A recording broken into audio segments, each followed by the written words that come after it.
Special recording studio कोहड़ा बाजार।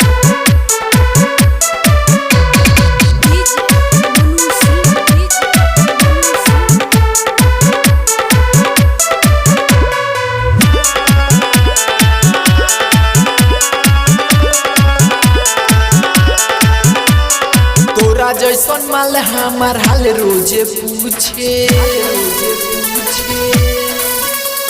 आए बेबी कबहू ना ये बेबी रहिले छूछे तोरा जैसन माल हमार हाल रोजे पूछे ये बेबी कबो ना रहिले छूछे लइकन के जिंदगी त हरदम फिट बा लइकन के जिंदगी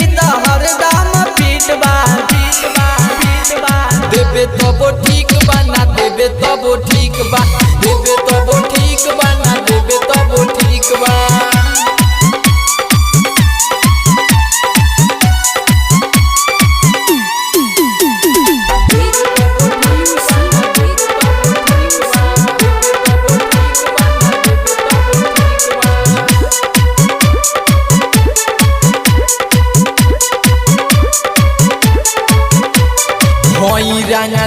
रंगदार टोला घर बा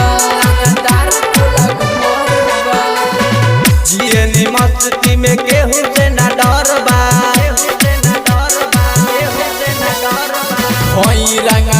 रंगदार टोला घर बा जियनी मस्ती में केहू से ना डर बा बारू कुंवार बाकी चेहरा तो निक बा बारू कुंवार बाकी चेहरा तो निक बा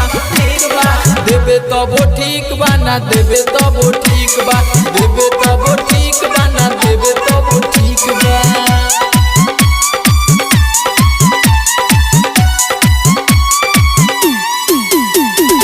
स्पेशल रिकॉर्डिंग स्टूडियो कोहड़ा बाजार।